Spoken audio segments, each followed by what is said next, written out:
हमारे सभी व्यूअर्स को बहुत बहुत जय जय श्री सीताराम। आज हम बात करेंगे कि आपने कई बार महसूस किया होगा कि जब आप किसी व्यक्ति से मिलते हैं तो आपको अंदर से बहुत खुशी का एहसास होता है और आप उससे बार बार मिलना चाहते हैं, उससे ढेर सारी बातें करना चाहते हैं।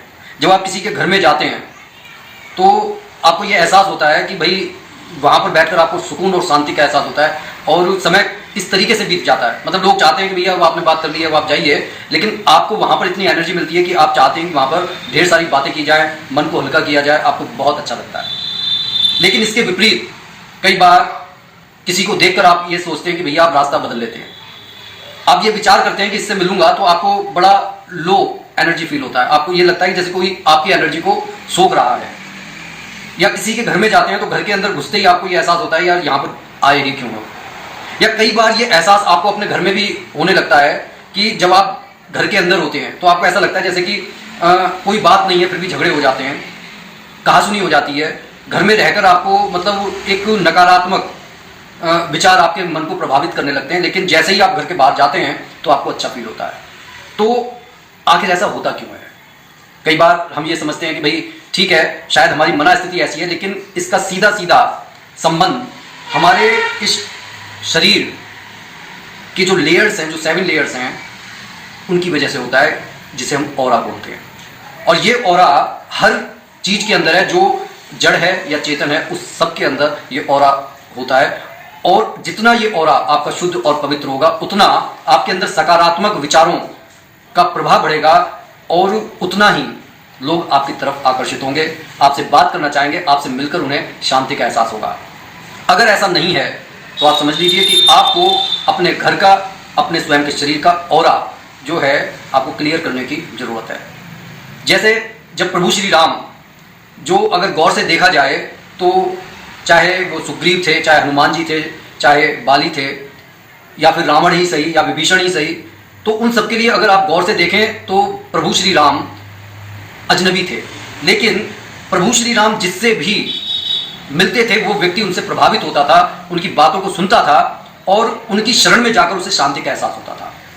तो कहने का ये अर्थ है कि हम सिर्फ ये कहकर अपना पल्ला नहीं झाड़ सकते कि नहीं वो तो भगवान थे इसलिए उनसे जो भी मिलता था प्रभावित होता था। दरअसल वो अपनी मानवीय लीला इस संसार में करने के लिए आए थे और साथ में ये संदेश भी दे रहे थे कि आप भी उनकी तरह से जीवन जी सकते हैं, और जीवन ऐसा जीने के लिए आपको सबसे पहले शुद्ध और पवित्र होने की आवश्यकता है।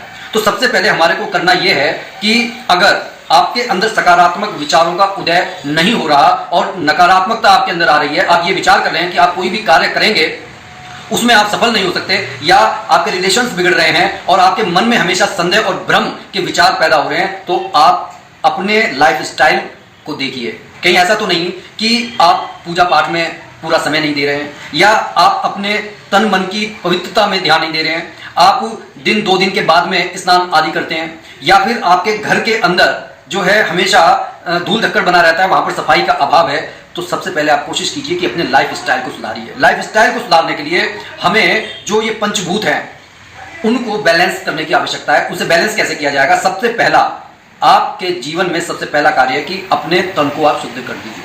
तन को शुद्ध करने के लिए आप देखिए कि अगर आप स्नान करने के लिए जाएंगे तो आप स्नान करते ही एक ऊर्जा से भर जाएंगे और आपको ये एहसास होगा कि नहाते के साथ ही आपके अंदर सकारात्मक विचारों का उदय होने लगता है।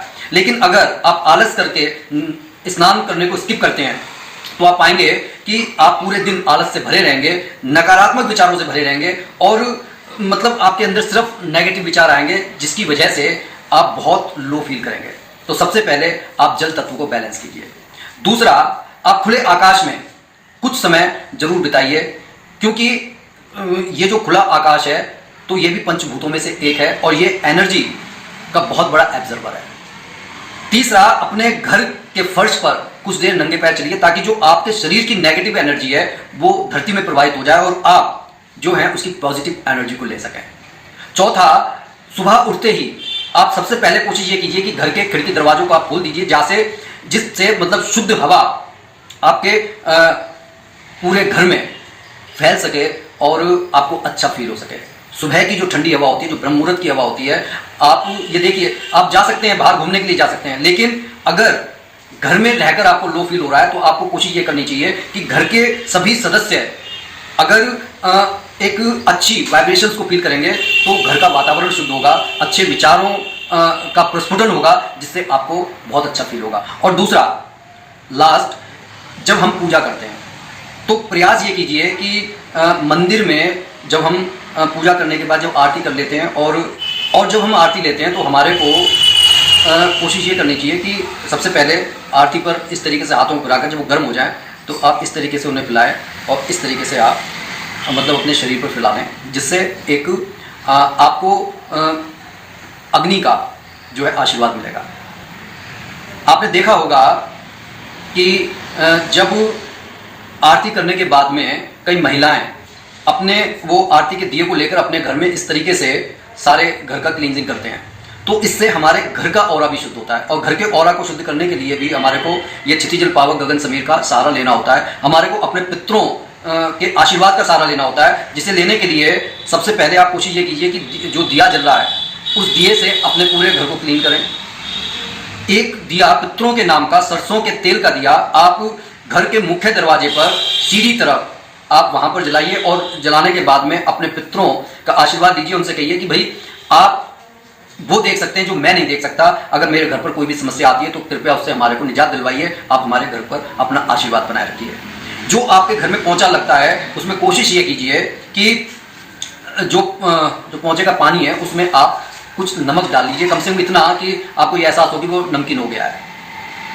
और एक दिन कोशिश ये कीजिए कि घर की जो लाइटें हैं वो बंद करके आप हर जगह पर मोमबत्ती लगाकर उसको प्रज्वलित कीजिए, कम से कम वो घंटा भर वो जलें। तो इससे क्या होता है कि आपका जो ऑरा है वो आपके घर का ऑरा भी क्लियर होता है।